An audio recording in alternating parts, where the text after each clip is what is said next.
स्थान पे आता, पहला गुण आपका होता है कि आवेशों के मध्य बल। हमने आपको पहले ही बताया था कि आवेश दो प्रकार के होते हैं, धनावेश और ऋणावेश। और हमने अभी बताया था कि सजातीय आवेश एक दूसरे को प्रतिकर्षित करते हैं और विजातीय आवेश एक दूसरे को आकर्षित करते हैं। तो इसके आधार पर कणों के बीच कार्य करने वाले आसंजक बल, घर्षण बल आपके वैद्युत बल होते हैं, वैद्युत बल होते हैं। और यहाँ से भी अध्ययन हो जाता है कि वैद्युत बल दो प्रकार के होते हैं, वैद्युत बल दो प्रकार के होते हैं। नंबर एक आपका हो जाएगा आकर्षण बल। आकर्षण बल बच्चों कब होगा? जब आवेश आपके विपरीत यानी विजातीय होंगे, आकर्षण बल। और दूसरा आपका हो जाएगा प्रतिकर्षण बल। अब प्रतिकर्षण बल बच्चों कब होगा? जब आपके आवेश सजातीय यानी किस समान होंगे, तब आपका प्रतिकर्षण बल कार्य करता है। नंबर दो पे आते हैं आवेशों का संरक्षण। आपका पहला गुण हो गया कि आवेशों के मध्य बल। आपने पहले ही बता चुके हैं पिछली बार कि आवेशों के मध्य बल कब कार्य करते हैं, कि आप जानते हैं कि सजातीय आवेश एक दूसरे को प्रतिकर्षित करते हैं और विजातीय आवेश एक दूसरे को आकर्षित करते हैं। तो पदार्थों के मध्य लगने वाले आसंजक बल, पदार्थों के मध्य लगने वाले आसंजक बल, घर्षण बल को हम क्या कहते हैं? वैद्युत बल कहते हैं। दूसरा आता है आपका आवेशों का संरक्षण। दूसरा गुण है आपका आवेशों का संरक्षण। संरक्षण मतलब संरक्षण करना, नष्ट ना होना। इसे हम आवेश संरक्षण का नियम भी कहते हैं।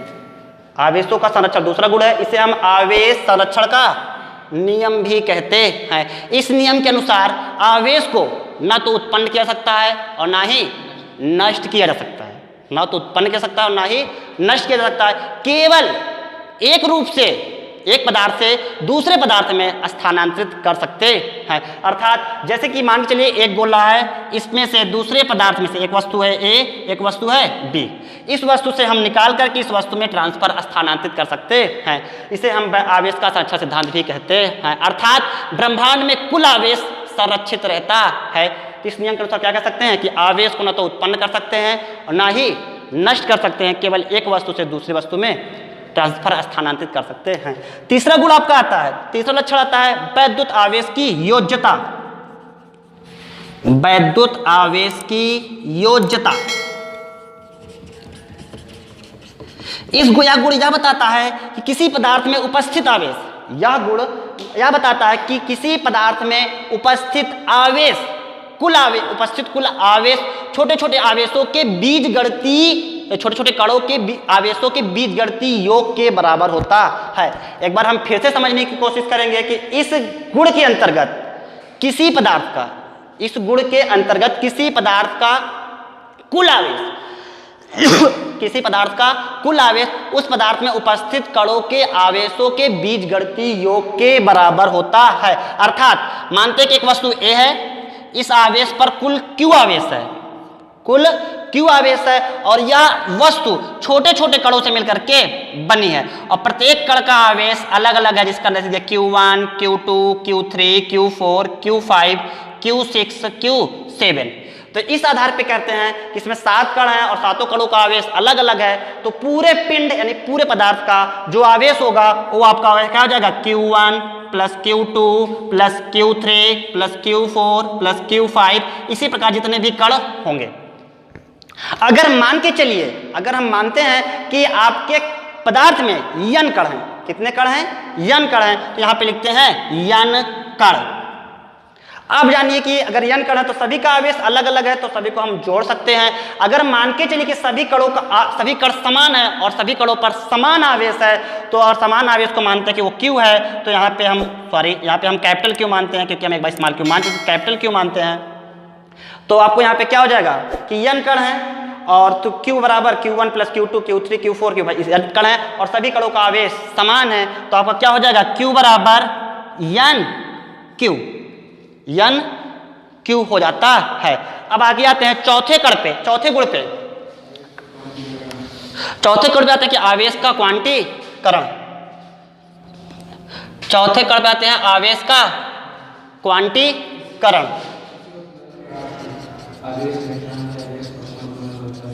क्वांटीकरण, ठीक है बच्चों, स्टॉप करिए। हाँ, तो चौथा गुण है आपका आवेश का क्वांटीकरण। इस गुण के अंतर्गत हम पढ़ते हैं कि किसी वस्तु द्वारा प्राप्त आवेश इलेक्ट्रॉनों के आवेशों के पूर्ण गुणज के बराबर होता है। फिर से समझते हैं कि किसी वस्तु का आवेश, किसी वस्तु को प्राप्त आवेश इलेक्ट्रॉनों के आवेशों के पूर्ण गुणज के बराबर होता है। अर्थात हम मूल इलेक्ट्रॉन के आवेश को और छोटे छोटे आवेशों में विभाजित नहीं कर सकते हैं। अगर हम इलेक्ट्रॉन के आवेश को ई से व्यक्त करें, इलेक्ट्रॉन के आवेश को ई से व्यक्त करें तो क्या मिलता है, Q बराबर E प्लस E। अगर मान के चलिए कि पदार्थ में n कण है तो आपको क्या मिल जाएगा, Q बराबर Ne। ध्यान रहे, अगर आवेश आपके समान है तो जुड़ेंगे, विपरीत आवेश हो जाएंगे तो एक दूसरे को निरस्त कर देते हैं। इसीलिए अगर समान आवेश है तो जुड़ेंगे, विपरीत आवेश है तो घटेंगे। इसे हम आवेश का क्वांटीकरण कहते हैं या इसे हम परमाणुकता भी कहते हैं। तो यहाँ पे समीकरण नंबर 2 बनता है। कितना क्या बनता है, समीकरण नंबर 2। अगर हम पहले और दूसरे के बारे में देखें, पहले समीकरण और दूसरे समीकरण के अध्ययन करेंगे तो आप देख सकते हैं कि आपका बायां पक्ष बराबर है तो दायां पक्ष भी आपस में बराबर होते हैं। तो अर्थात Q बराबर Ne बराबर IT भी होता है। इस समीकरण का प्रयोग आप सवालों को हल करने में कर सकते हैं। अब इसके आगे चलते हैं कि मुक्त इलेक्ट्रॉन क्या होते हैं। आगे हम पढ़ेंगे मुक्त इलेक्ट्रॉन, क्योंकि अभी आपको यहाँ पे चौथे गुण में मिला था कि आवेशों के क्वांटीकरण में इलेक्ट्रॉन, तो इलेक्ट्रॉन क्या होता है उसके बारे में अध्ययन करेंगे। आपने क्वांटीकरण में पढ़ा था किसी पदार्थ को प्राप्त आवेश इलेक्ट्रॉनों के आवेश का पूर्ण गुणज होता है। पूर्ण गुणज मतलब भिन्नात्मक नहीं होता। तो मुक्त इलेक्ट्रॉन पे आते हैं कि मुक्त इलेक्ट्रॉन क्या होते हैं। आप जानते हैं कि पदार्थ 3 कणों से मिलकर बना है, 3 मौलिक कणों से मिलकर बना है, प्रोटॉन, इलेक्ट्रॉन और न्यूट्रॉन। जिसमें से आपको प्राप्त जानकारी के मुताबिक आप कह सकते हैं कि प्रोटॉन धनावेश होता है, इलेक्ट्रॉन ऋणावेश होता है और न्यूट्रॉन उदासीन होता है। तो इस आधार पर हम कह सकते हैं कि आवेश 2 प्रकार के होते हैं, धनावेश और ऋणावेश। तो बातें हैं कि इसके अलावा परमाणु में इलेक्ट्रॉन नाभिक के बाहर कक्षाओं में चक्कर लगाता है। अगर हम बात करते हैं तो अगर मान चलिए कि परमाणु है तो नाभिक में प्रोटॉन और न्यूट्रॉन पाए जाते हैं और इलेक्ट्रॉन नाभिक के बाहर बनी कक्षाओं में चक्कर लगाते रहते हैं। तो आप जानते हैं कि अभी बताया हमने कि धनावेश और ऋणावेश विपरीत आवेश एक दूसरे को आकर्षित करते हैं और समान आवेश एक दूसरे को प्रतिकर्षित करते हैं। तो प्रोटॉन कैसा होता है, धनावेश, न्यूट्रॉन उदासीन, इलेक्ट्रॉन कैसा होता है, ऋणावेश। इस आधार पर कह सकते हैं कि नाभिक और इलेक्ट्रॉनों के मध्य एक आकर्षण बल कार्य करता है।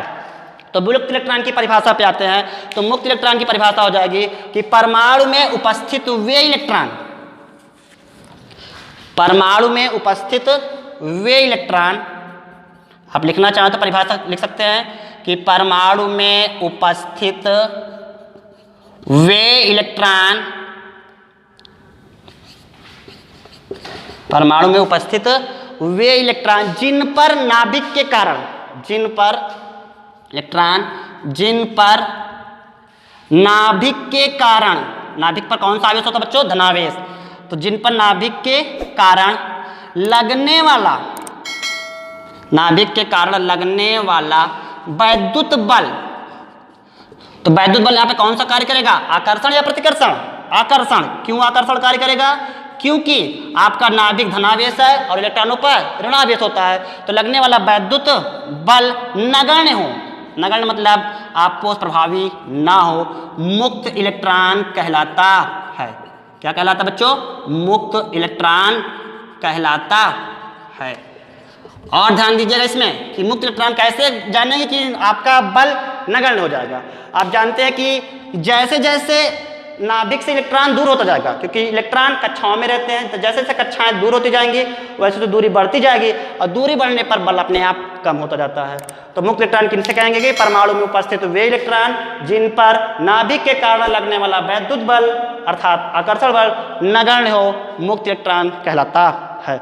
इसमें ध्यान देने वाली बात बच्चों और एक होती है, नोट में लिख सकते हैं उसको हम, क्या कि किसी वस्तु को आवेशित करने के लिए, किसी वस्तु को आवेशित करने के लिए मुक्त इलेक्ट्रॉन ही उत्तरदायी होते हैं, जिससे के कारण इसको हम आवेश वाहक कहते हैं। तो क्या लिख सकते हैं नोट में कि इलेक्ट्रॉन जो होते हैं आपके, इलेक्ट्रॉन आवेश वाहक होते हैं। वैसे भी समझेंगे कि हम क्यों आवेश वाहक होते हैं। आवेश वाहक इसलिए होते हैं क्योंकि आपको जानते हैं कि पदार्थ परमाणु से मिलकर बना होता है और परमाणु में इलेक्ट्रॉन जो होते हैं पृष्ठ पे रह सकते हैं। कैसे जानेंगे पृष्ठ पे रहेंगे? क्योंकि नाभिक के बाहर बनी कक्षाओं में उपस्थित होते हैं। और ये प्रोटॉन न्यूट्रॉन कहाँ होते हैं? नाभिक के अंदर संकुचित क्षेत्रों में। तो प्रोटॉन न्यूट्रॉनों पर हम उतनी ऊर्जा नहीं लगा सकते जिसके कारण प्रोटॉन न्यूट्रॉन बाहर निकलेंगे नहीं, तो इलेक्ट्रॉन बाहर निकलते हैं। इसीलिए इलेक्ट्रॉन मुक्त इलेक्ट्रॉन जो होते हैं आवेश वाहक होते हैं। अब आएंगे इलेक्ट्रॉनिक सिद्धांत के आधार पर, इलेक्ट्रॉनिक सिद्धांत के आधार पर आपके आवेशों के प्रकार कि आपके पदार्थ भी कितने प्रकार से हो सकते हैं। ठीक है बच्चों, अब चलते हैं कि इलेक्ट्रॉनिक सिद्धांत के आधार पर आवेश का वर्गीकरण। इलेक्ट्रॉन सिद्धांत, इलेक्ट्रॉन सिद्धांत के आधार पर आवेश का वर्गीकरण। आवेश का वर्गीकरण, यहाँ भी बच्चों देखेंगे इलेक्ट्रॉन सिद्धांत के आधार पर आवेश का वर्गीकरण। हमने आपको पहले ही बताया कि मुक्त इलेक्ट्रॉन किसे कहते हैं कि परमाणु में उपस्थित वे इलेक्ट्रॉन जिन पर नाभिक के कारण लगने वाला वैद्युत बल नगण्य होता है, मुक्त इलेक्ट्रॉन कहलाते हैं। आपने पढ़ा होगा कि पदार्थ में परमाणु होते हैं, कण होते हैं, कणों में परमाणु होते हैं, और कण परमाणुओं में आपका एक नाभिक होता है, नाभिक में प्रोटॉन और न्यूट्रॉन पाए जाते हैं, और इलेक्ट्रॉन नाभिक के बाहर कक्षाओं में चक्कर लगाते हैं। नाभिक के बाहर कक्षाओं में चक्कर लगाते हैं। तो आप नाभिक के बाहर कक्षा में चक्कर लगाते हैं तो जब इनको ऊर्जा मिलती है तो इलेक्ट्रॉन बाहर जाते हैं। इलेक्ट्रॉन क्या जाएंगे? इलेक्ट्रॉन बाहर जाएंगे। जब इलेक्ट्रॉन बाहर जाएंगे तो मान के चलिए इलेक्ट्रॉन निकल गए यहाँ पे, और आपने भी पढ़ा होगा डाल्टन का परमाणु सिद्धांत में कि आपको जितने प्रोटॉन होते हैं उतने ही इलेक्ट्रॉन भी होते हैं, अर्थात आवेश बराबर होते हैं अर्थात परमाणु उदासीन होता है, यानी कि सर्वप्रथम परमाणु पे कोई चार्ज नहीं, कोई आवेश नहीं होता। तो जब हम वस्तुओं को रगड़ेंगे, आसपास का ऊर्जा देते हैं तो इलेक्ट्रॉन बाहर निकल जाएंगे। इलेक्ट्रॉन बाहर निकल गए तो अब बताइए, जैसे कि मान के चलिए एग्जाम्पल तौर पर कि पिंड ए है, इस पिंड पे प्रोटॉनों की संख्या P बराबर मान के चलते हैं कि 10 प्रोटॉन है। इलेक्ट्रॉन भी आपको कितने होंगे? 10। न्यूट्रॉन पे कोई चार्ज नहीं होता, इसलिए न्यूट्रॉन को हम नहीं मानते। अब एक दूसरा पदार्थ लेते हैं, उस पदार्थ को नाम देंगे हम B। B पे मान के चलिए कि प्रोटॉनों की संख्या उस पर भी 10 है और इलेक्ट्रॉनों संख्या भी उस पर 10 है। इलेक्ट्रॉनों संख्या भी उस पर 10 है। जब इनको हम आपस में संपर्क कराते हैं या किसी विधि द्वारा ऊर्जा देते हैं तो मान के चलिए इसमें से प्रोटॉन B में जाएगा, A से B में प्रोटॉन जाएगा? नहीं जाएगा। जाएगा कौन? इलेक्ट्रॉन जाएगा। तो मान के चलिए कि 2 इलेक्ट्रॉन इसमें से निकल गए। जब 2 इलेक्ट्रॉन निकल गए तो इसमें कितने इलेक्ट्रॉन बचे? 8। और इसमें कितने बचे? 12। 12 क्यों बचे? 12 इसलिए हो गया कि 2 इलेक्ट्रॉन आ रहे हैं। 2 इलेक्ट्रॉन यहाँ पे आ रहे हैं, कहाँ से? ए से बी में। अब देखिएगा कि प्रोटॉन पर कौन सा चार्ज होता है? प्लस। इलेक्ट्रॉन पर कौन सा चार्ज होता है? माइनस। और प्रोटॉन पर चार्ज प्लस, इलेक्ट्रॉन पर चार्ज माइनस। अब बताइए इस पे कितना धनावेश है? 10। इस पर ऋणावेश कितना है? 8। तो संख्या किसकी ज्यादा है? धनावेश की। तो इस पर कितनी संख्या ज्यादा है? 2 धनावेश की। तो आप क्या कह सकते हैं कि गोला ए आपका कैसा हो गया है? धनावेश। अर्थात इलेक्ट्रॉनों की कमी होने पर, इलेक्ट्रॉन कम हो रहे हैं ना, तो इलेक्ट्रॉनों की कमी हो जाने पर वस्तुएं धनावेशित कहलाती हैं। दूसरी आता है आपका, इस पे आते हैं गोले बी पे। तो गोला बी पे देखते हैं कि प्रोटॉन कितने हैं? धन 10। और वो कैसा होता है चार्ज? प्लस का। इलेक्ट्रॉन कैसा चार्ज होता है? माइनस का। तो ज़्यादा कौन है? इलेक्ट्रॉन। तो कितना ज़्यादा है? 12 में से 10 क्या? 2 इलेक्ट्रॉन आपका माइनस का। तो 2 इलेक्ट्रॉन आया है ना, आने पर आपका गोला भी कैसा हो गया? निगेटिव चार्ज हो गया। तो अर्थात हम कह सकते हैं कि इलेक्ट्रॉनों की अधिकता होने पर आपका वस्तुएं ऋणावेशित कहलाती हैं। ठीक है बच्चों, अब आगे आते हैं, हम चलते हैं कि आवेशन कैसे किया जा सकता है, यानी कि वस्तुओं को आवेशित किस प्रकार कर सकते हैं, तो उस पर अध्ययन करेंगे। तो आते हैं आवेशन के प्रकार पर। आवेशन के प्रकार कि हम वस्तुओं को किस प्रकार आवेशित कर सकते हैं, वस्तुओं को किस प्रकार आवेशित कर सकते हैं। तो इसकी भी 3 विधियां होती हैं। पहली विधि घर्षण